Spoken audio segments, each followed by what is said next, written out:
Welcome back. Continuing the news, an appeal to the police this evening to step up their investigations into the death of 14-year-old Yetania Francis a year ago. Yetania's mother says she's not at all pleased with the pace of the police probe into her daughter's murder. TVJ's Kirk Wright has his story. It's exactly 1 year since Latoya Riley's daughter's burnt body was found meters away from her home in Trenchtown. Ms. Riley says she relives the horrifying moment almost daily.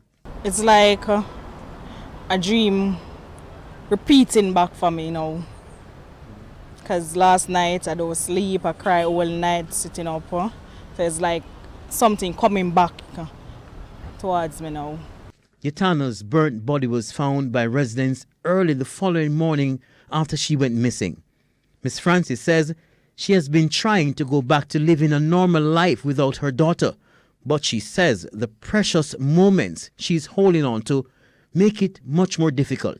Even last night when I look and it's back to school and shopping for my son and her cousin, the three of them are very close, and when I realize she's not there, she's the one out of the picture, it's very hard.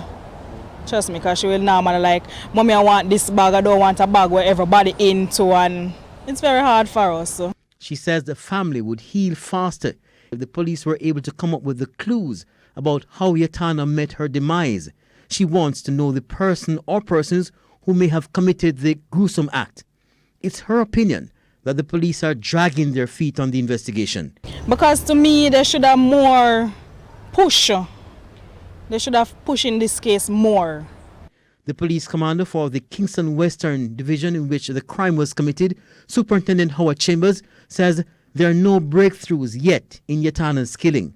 He's urging persons who may have information to move the case along to contact the police. Kirk Wright, TVJ News.